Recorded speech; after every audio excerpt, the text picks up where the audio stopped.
Primero fue el viento, más tarde como un relámpago, como una lengua de plata en el cielo.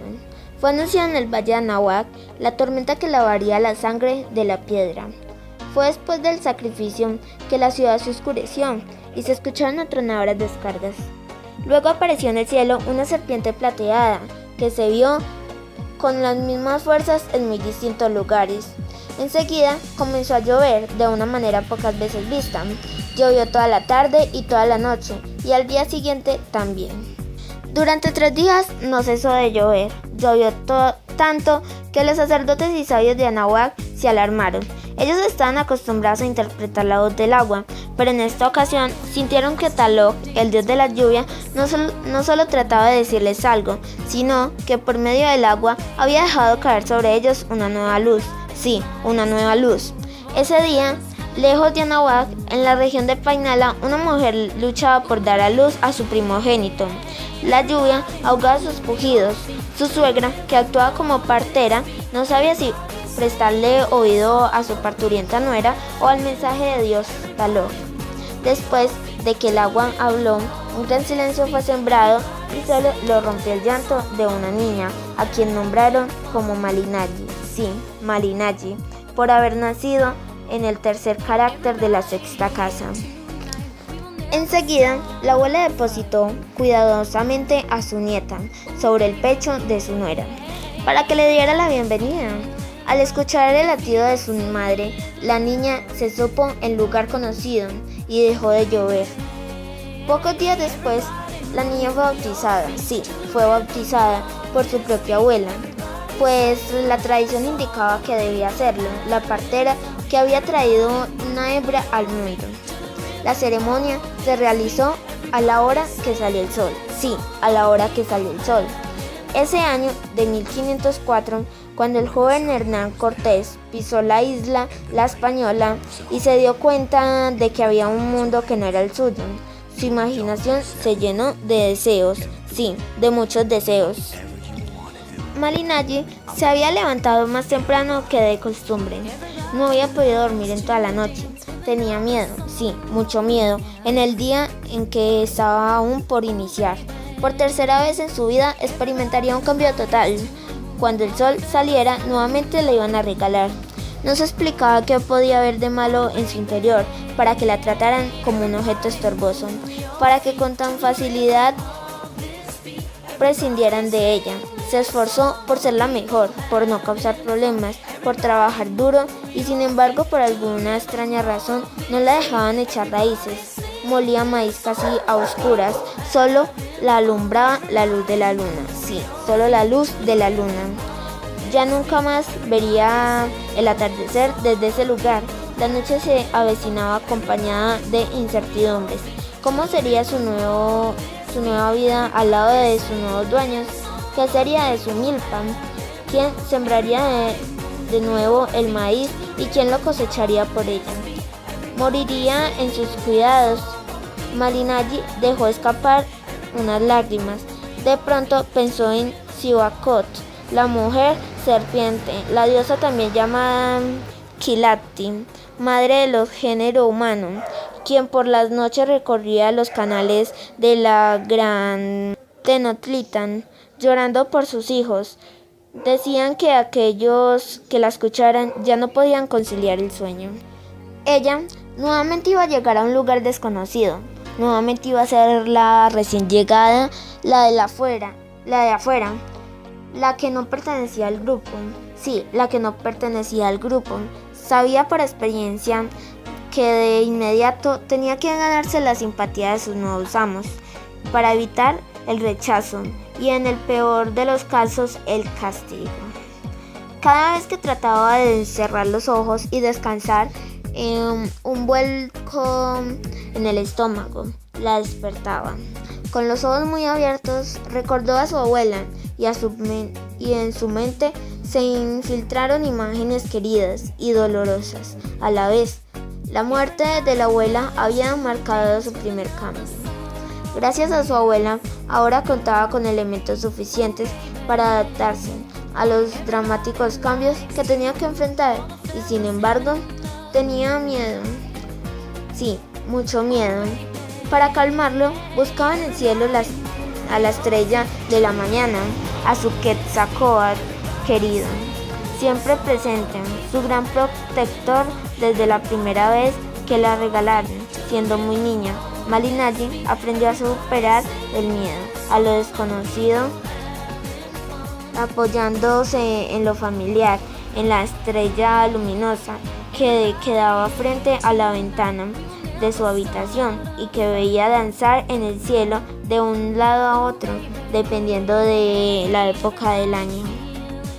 Malinalli consideraba el maíz como la manifestación de la bondad. Era el alimento más puro que podía comer, era la fuerza del espíritu. Sí, la fuerza del espíritu. Pensaba que mientras los hombres fuesen amigos del maíz, la comida nunca faltaría en sus mesas. Mientras reconocieran que eran hijos del maíz y que el viento los había transformado en carne, tendrían plena conciencia de que todos eran lo mismo y se alimentaban de lo mismo. Para confirmar su teoría, acudió con un Tlazunqui que leía los granos de maíz. Esa noche, Malinalli no pudo dormir, no sabía cómo interpretar la palabra del adivino. Fue casi de madrugada que pudo conciliar el sueño y en él se vio como una gran señora, como una gran mujer libre y luminosa que volaba por los aires sostenida por el viento. Malinalli sacó una pequeña bolsa de manta que traía amarrada bajo su enredo y que contenía los granos de maíz que habían utilizado para leerle su suerte. Era un recuerdo viviente que siempre llevaba con ella.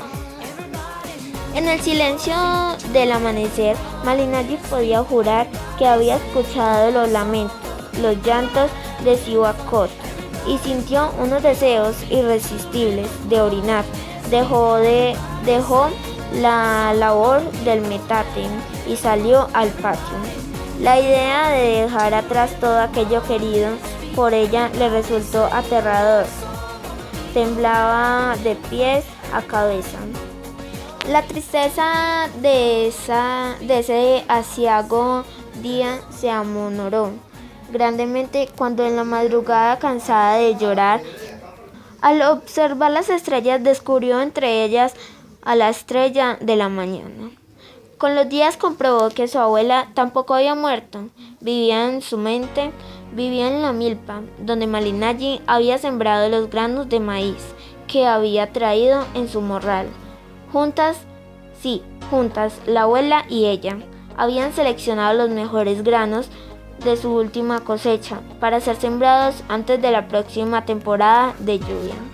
La abuela había sido su mejor compañera de juegos, su mejor aliada, su mejor amiga, a pesar que con los años se había ido quedando ciega poco a poco. Cuando Malinalli cumplió 3 años, su abuela le regaló figuras de barro y juguetes de arcilla, un vestido que ella misma había bordado, casi a ciegas, un collar de turquesa y una pequeña pulsera de granos de maíz. Malinalli se sintió muy amada. Sí, ella se sintió muy amada. Después de la lluvia, otra vez el calor se apoderó del clima y poco a poco se volvió insoportable. Ese clima se volvió un poco insoportable. La abuela se alarmó y fue a buscar a su nieta, a la cual amaba más allá de la carne, más allá de la mirada, más allá de las estrellas. Ese día la casa había estado en silencio y solo el cascabel de la risa de Malinalli había llenado los espacios y las distancias del hogar. Desde muy temprana edad se había encargado de enseñarle a Malinalli a dibujar códices, metales, para que ejercitara el lenguaje y la memoria. La memoria, le dijo, es ver desde dentro, es dar forma y color a las palabras. Sin imágenes no hay memoria. Luego le pedía a la niña que dibujara un papel, un códice, o sea, una secuencia de imágenes. que narraran algún acontecimiento. Lo que Malinalli nunca se imaginó fue que su abuela estuviera ciega. Para ella, la abuela se comportaba normalmente y se conversaba muy bonito. Sentía que el timbre de su voz acariciaba su oído y despertaba en ella una enorme alegría. Se podía decir que Malinalli estaba enamorada de la voz y los ojos de su abuela. Cuando la abuela narraba historias, Malinalli observaba sus ojos con una curiosidad desmedida, pues veía en ellas una belleza que no había visto en ninguna otra persona. Era plena primavera cuando bautizaron a Malinalli. Ella vestía toda de blanco, no había otros colores en su vestido, pero sí volúmenes en su bordado. Los huipeles decían muchas cosas de las mujeres que los habían tejido, hablaban de su tiempo, de su condición social, de su estado civil, de su conexión con el cosmos.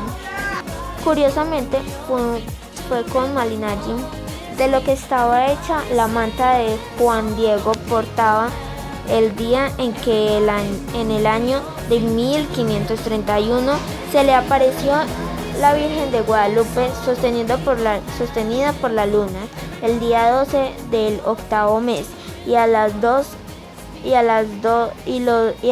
12 años de la llegada de Hernán Cortés a México.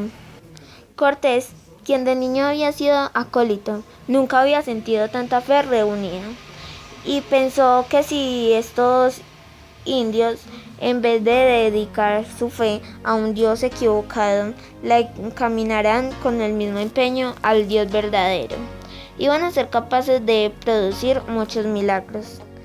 Ninguno de los dos supo de dónde surgió ese sentimiento, pero así lo sintieron y así lo aceptaron.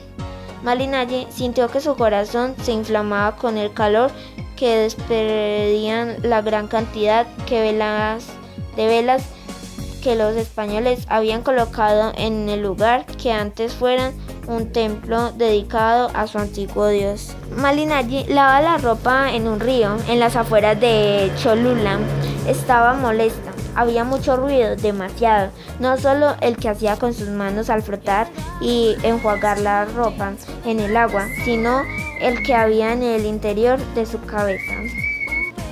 Ella nunca antes había experimentado la sensación que generaba estar al mando. Pronto aprendió que aquel que maneja la información, los significados adquiere poder y descubrió que al traducir ella dominaba la situación y no solo eso, sino que la palabra podía ser un arma.